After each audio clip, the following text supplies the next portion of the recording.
Hello students, तो आज हम लोग इस वीडियो में सॉल्व करने वाले हैं class 10 chapter real numbers exercise 1.1 का क्वेश्चन एग्जांपल नंबर 1, 2, 3 एंड 4। तो सबसे पहले देख लेते हैं कि ये चार क्वेश्चंस को सॉल्व करने के लिए हमें किस कॉन्सेप्ट की जरूरत होगी। तो यहाँ पे देखिए, ये चार क्वेश्चंस को सॉल्व करने के लिए हमारे पास जो थ्योरम होगा वो है यूक्लिड डिवीजन लेमा। अब देखिए, ये थ्योरम क्या है कि ये थ्योरम को अप्लाई करने के लिए हमारे पास दो इंटीजर होना चाहिए। सपोज दैट ए और बी दो इंटीजर है जिसमें ए बी से बड़ा है। तो ए को हम लोग डिविडेंड के प्लेस पे रखते हैं, बी जो को डिवाइजर के प्लेस पे रखते हैं, और जब इसको डिवाइड करते हैं तो क्वोशेंट आता है और रिमाइंडर आता है। तो यूक्लिड ने इस डिवीजन पे अपना एक लेमा दिया, यानी कि एक स्टेटमेंट को प्रूव किए। और ये स्टेटमेंट क्या था कि dividend is equal to divisor into quotient plus remainder. और साथ ही साथ इन्होंने ये भी बताया कि जो भी रिमाइंडर का वैल्यू होगा या तो वो जीरो के इक्वल होगा या तो जीरो से बड़ा होगा, लेकिन डिवाइजर से हमेशा छोटा होता है। क्लियर है? यानी कि ये डिवाइजर से हमेशा छोटा होता है। एक एग्जांपल के बेसिस पे हम लोग इसको समझते हैं। जैसे मान लिया जाए 11 है और दूसरा नंबर 2 ले लेते हैं, तो ऑब्वियसली 11 जो है वो ग्रेटर देन 2 है। तो हम लोग 11 को डिविडेंड के प्लेस पे रखते हैं, 2 को डिवाइजर के प्लेस पे रखते हैं। ये 2 5 जा 10 और रिमाइंडर कितना बचा 1। तो हम लोग इससे डिविडेंड को 11 इंटू डिवाइजर इंटू क्वोशेंट और प्लस रिमाइंडर लिख सकते हैं। और यहाँ पे जो ये आर देख रहे हो ना, ये वैल्यू जो है वो 0 से बड़ा है, लेकिन ये 2 से छोटा है, यानी कि आर का वैल्यू 1 जो है वो 0 और 2 के बीच में लाई करता है। तो ये था यूक्लिड डिवीजन लेमा। उसके बाद हम लोग डिफरेंस देख लेते हैं कि what is the difference between algorithm and lemma. तो एल्गोरिदम क्या होता है कि it is a series of well defined steps, यानी कि हम लोग आगे चल करके कुछ क्वेश्चंस को सॉल्व करेंगे। फॉर एग्जांपल, जैसे 2 नंबर का एचसीएफ फाइंड करना है, तो एचसीएफ को फाइंड करने के लिए हम लोग जो स्टेप्स दिखा रहे हैं, series of steps by using मतलब अभी यूक्लिड डिवीजन लेमा है, तो यूक्लिड डिवीजन लेमा के हेल्प से ही हम लोग कुछ स्टेप्स को शो करेंगे। तो वो सारे सीरीज ऑफ स्टेप्स को बोला जाता है एल्गोरिदम। और लेमा क्या है? ये एक प्रूवन स्टेटमेंट है। ठीक है, ये एक प्रूवन स्टेटमेंट है और इस स्टेटमेंट का यूज करके हम लोग किसी अदर स्टेटमेंट को प्रूव करते हैं।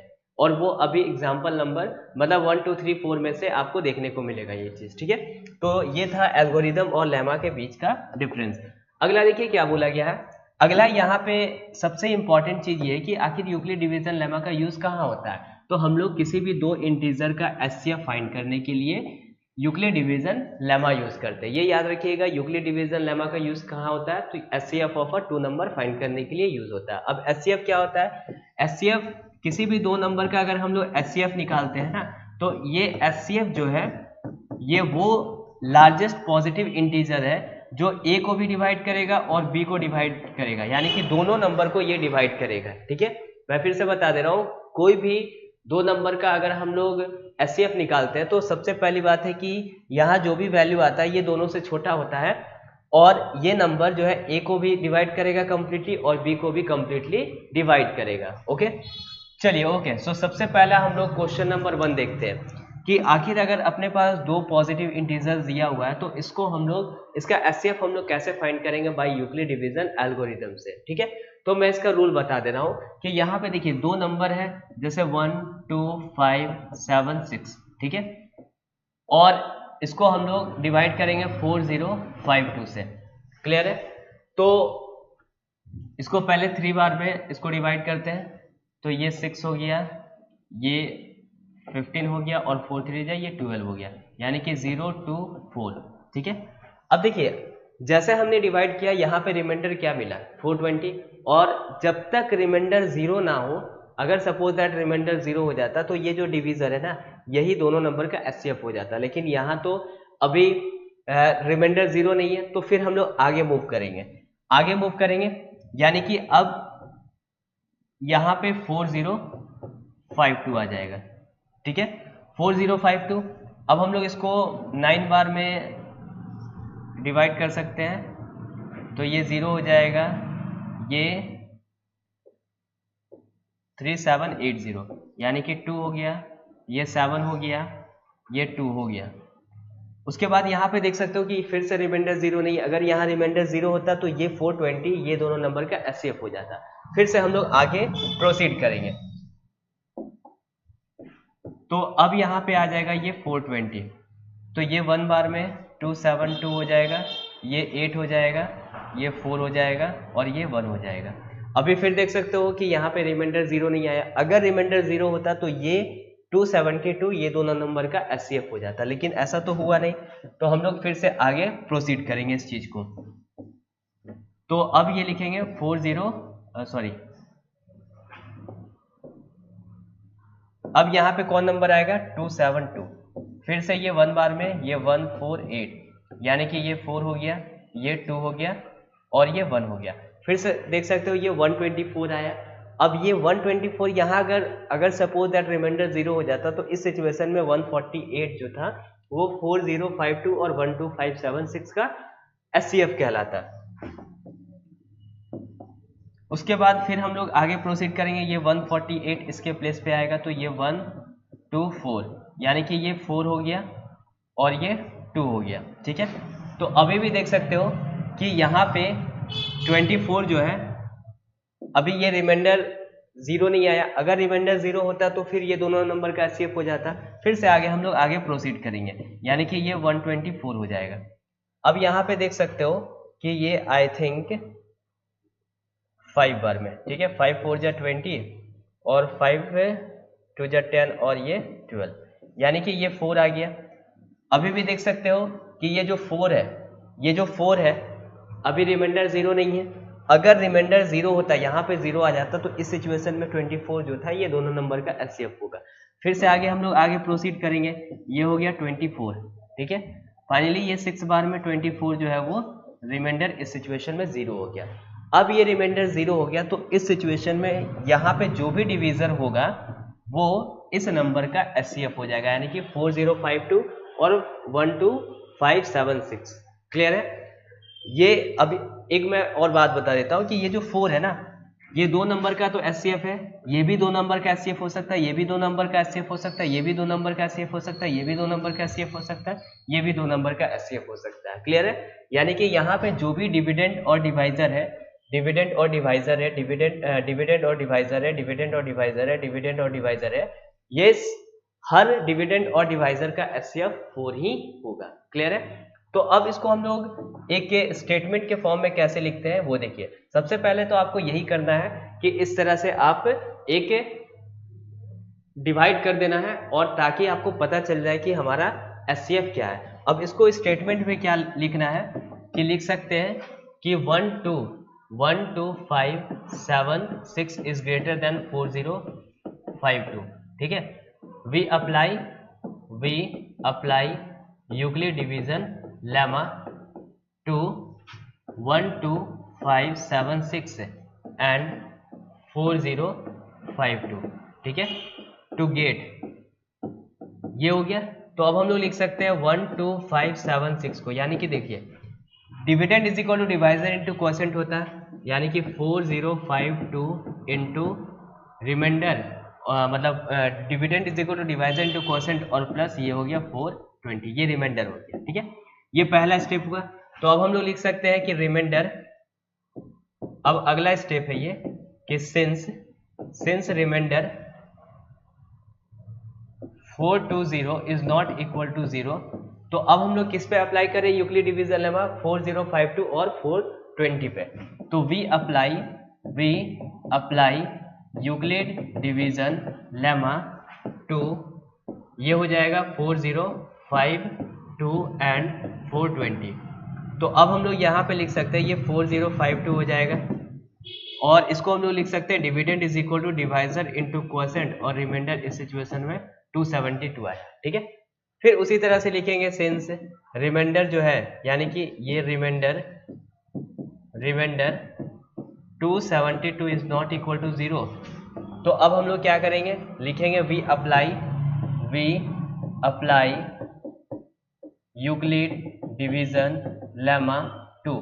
ये देखिए 272 है, तो अब हम लोग किस पे अप्लाई करेंगे यूक्लिड डिवीजन लेमा, ये 420 और 272 पे। ठीक है, 420 एंड 272, तो ये 420 को लिख सकते हैं, ये 420 which is equal to 272 into 1 और प्लस 148। ठीक है, फिर उसी तरह से आगे प्रोसीड करना है कि यहाँ पे देख सकते हो कि 148 जो है सिंस रिमाइंडर, यहाँ पे रिमाइंडर जो है ये 148 is not equal to 0, so we apply Euclid division lemma 2। अब देखिए ये 48 तो मतलब 0 के इक्वल नहीं हुआ, तो अब हम लोग किस पे अप्लाई करेंगे, 272 एंड 148 पे। तो अब हम लोग लिख सकते हैं कि 272 यानी कि dividend is equal to divisor into quotient और प्लस रिमाइंडर हो जाएगा, ठीक है। फिर देख सकते हो, फिर लिखना है since remainder 124 is not equal to 0, तो हम लोग फिर से अप्लाई करेंगे, we apply Euclid division lemma 2। अब किस पे अप्लाई करेंगे, ये देखिए ये रिमाइंडर था 0 नहीं, ये 0 के इक्वल नहीं था, तो इस सिचुएशन में ये डिविडेंड हो गया, यानी कि 148 एंड 124, ठीक है। तो अब इस सिचुएशन में हम लोग ये लिख सकते हैं कि 148 is equal to 124 into 1 plus 24, clear है। अब फिर देखोगे कि यहाँ पे रिमाइंडर 0 के इक्वल नहीं आ रहा है, ये रिमाइंडर 0 के इक्वल नहीं है, तो फिर से वही लिखना है कि remainder 24 is not equal to 0, so we apply Euclid division lemma 2।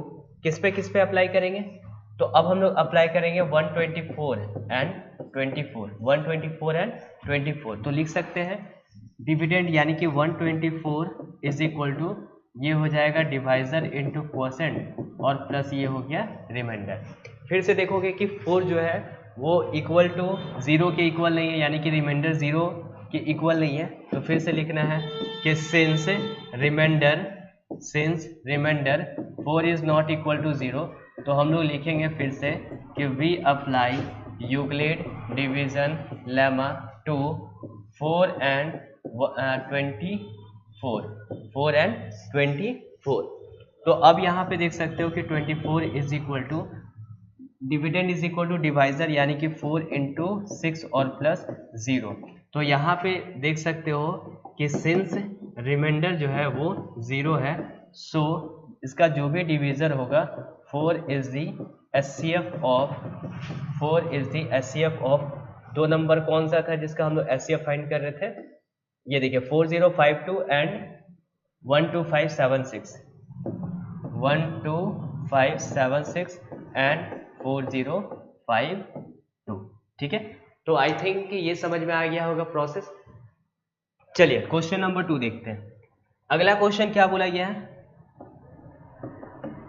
Example number 2 क्या बोला गया, show that every positive even integer is of the form 2q और every positive odd integer is of the form 2q + 1 where q is some integer, ठीक है।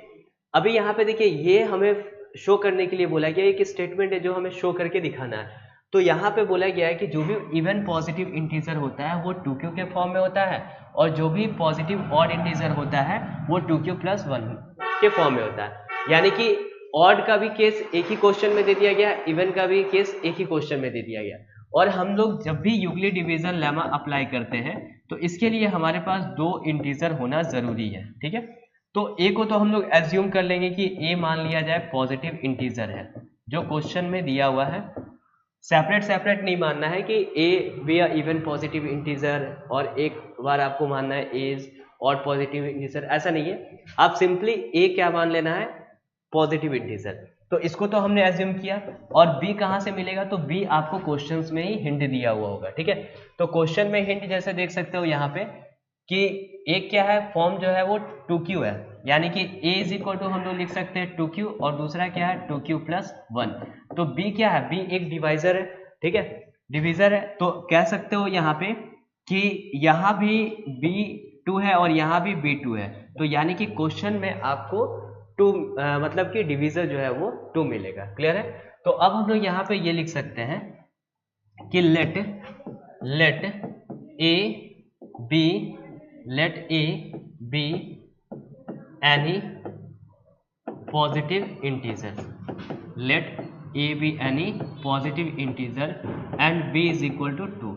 b is equal to 2 कहाँ से मिला, तो यहाँ से मिला, ठीक है। उसके बाद देखिए जब हमारे पास 2 पॉजिटिव इंटीजर मिल गया है तो हम लोग यूक्लिड डिवीजन अप्लाई कर सकते हैं। तो अभी देखिए, मान लिया जाए ये a है और इसको हमने 2 से डिवाइड किया, तो ऑब्वियसली कुछ क्वोशेंट आएगा और कुछ रिमाइंडर आएगा, ठीक है। तो हम लोग लिख सकते हैं then by Euclid division lemma there exist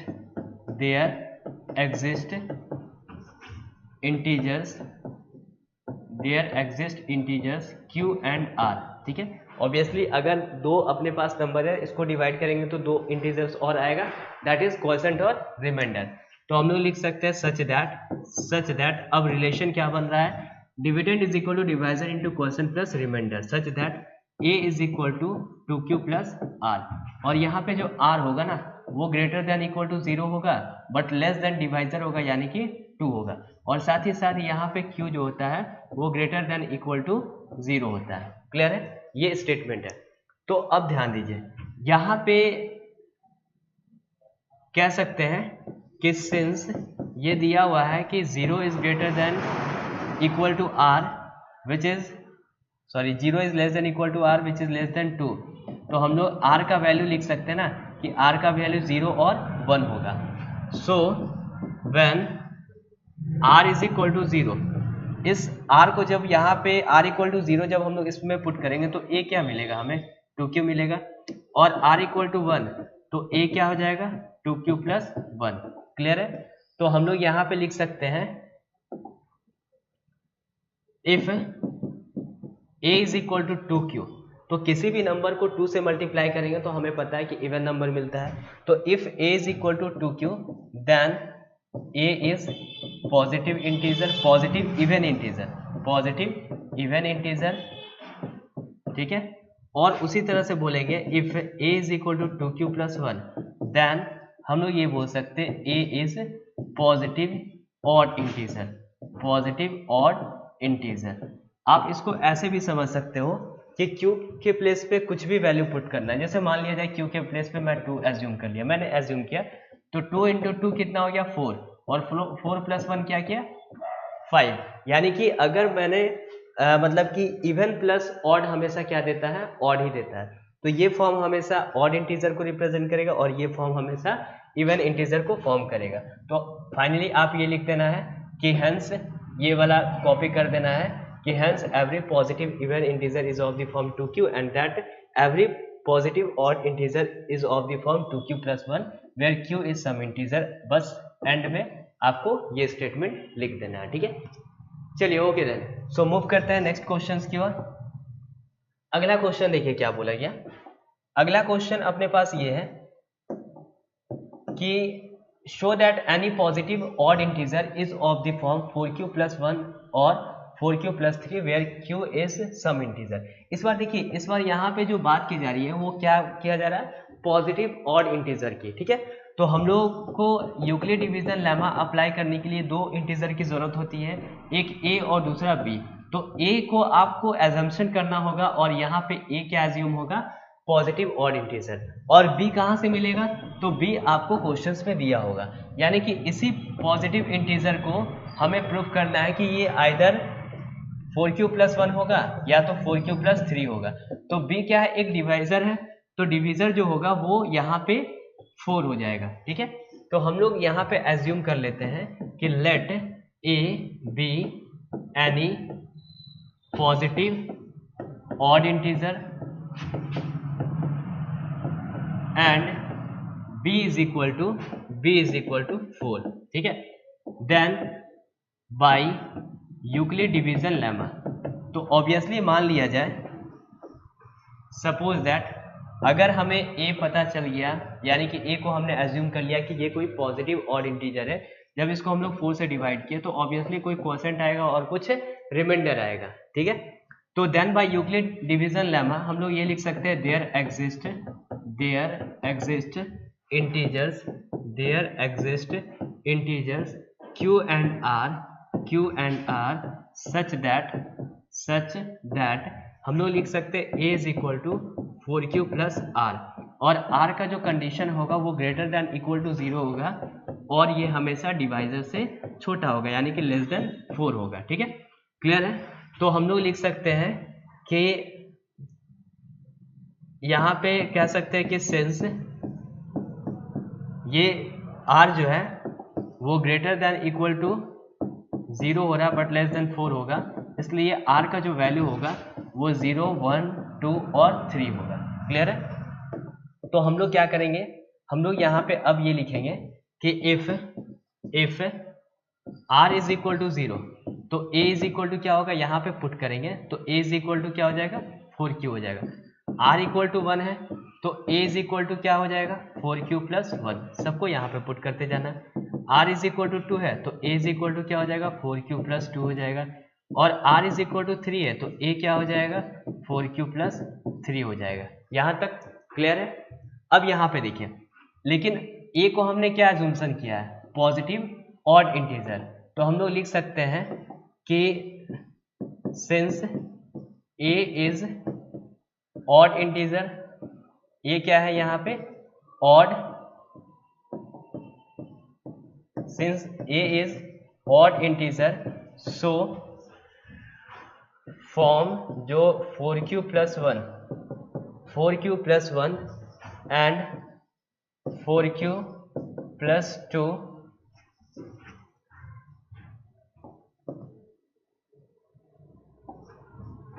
cannot be possible, बोल सकते हैं cannot be possible because it is even positive integer.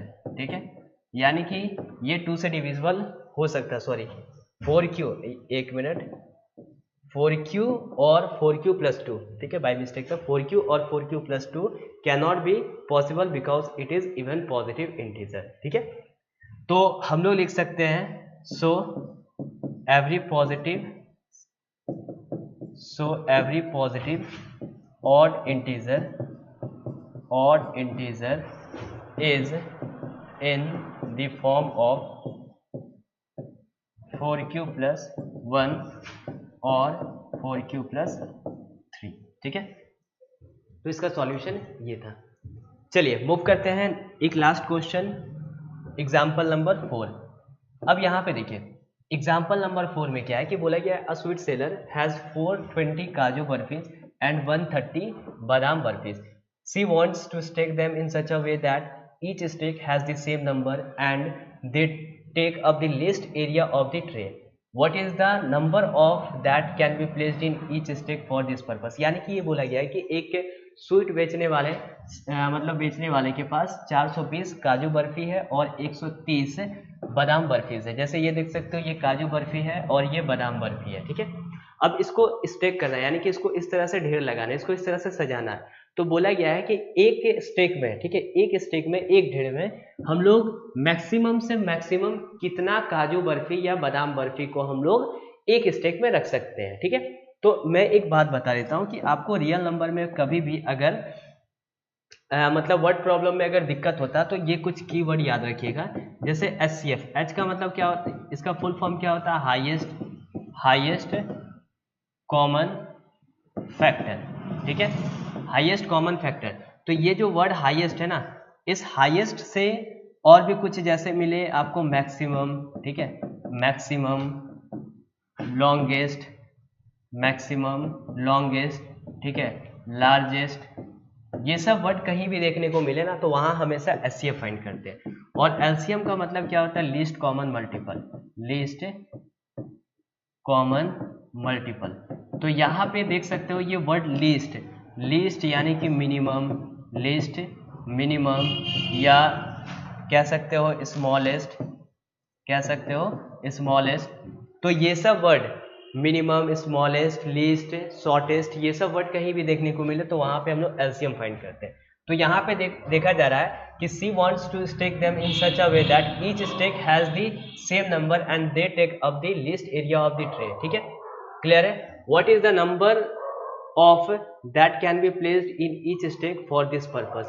तो यहाँ पे देखिए बोला गया है कि एक स्टेक में ज्यादा से ज्यादा बर्फीस को हम लोग कितना यहाँ पे अरेंज कर सकते हैं, यानी कि एक स्टेक में ज्यादा से ज्यादा बर्फीस कितना हम लोग लगा सकते हैं। तो यहाँ पे वर्ड आ रहा है मैक्सिमम, जितना ज्यादा हम एक स्टेक में लगाएंगे उतना वो एरिया क्या करेगा, कम करेगा, ठीक है। तो वर्ड आ रहा है यहाँ पे मैक्सिमम, तो मैक्सिमम के लिए हम लोग क्या फाइंड करते हैं, एचसीएफ फाइंड करते हैं। तो सिंपल सी बात है कि 2 नंबर का यहाँ पे एचसीएफ फाइंड कर लेना है और जो नंबर आएगा, जो वैल्यू आएगा वही हमारा आंसर हो जाएगा, ठीक है। यानी कि डायरेक्टली फाइंड कर लेना है कि एचसीएफ ऑफ 420 और 130, ये आपको जब फाइंड करोगे तो यही मतलब कि जो भी वैल्यू आएगा वो कह सकते हैं नंबर, मतलब कि उतना बर्फी को हम लोग एक स्टेक में अरेंज कर सकते हैं, मैक्सिमम एक स्टेक में हम लोग उतना ही बर्फी अरेंज कर सकते हैं, ठीक है। तो चलिए इसको देखिए, ये जो एचसीएफ है इसको हम लोग 2 वे में फाइंड कर सकते हैं, एक यूक्लिड डिवीजन लेमा के हेल्प से और दूसरा क्या है कि प्राइम फैक्टराइजेशन मेथड के हेल्प से। तो अभी हम लोग यूक्लिड डिवीजन लेमा अप्लाई कर रहे हैं तो इसी का यूज करते हैं। तो यहाँ पे ये कह सकते हो कि 420 जो है वो ग्रेटर देन 130 है, तो कह सकते हैं कि 420 को हम लोग डिविडेंड के प्लेस पे रखते हैं और ये डिवाइजर के प्लेस पे। अब इसको सॉल्व करते हैं तो आई थिंक ये 3 बार में, ये 3 3 जा 0, 3 3 जा 9 और ये 3, यानी कि 0 और ये हो जाएगा 3, ठीक है।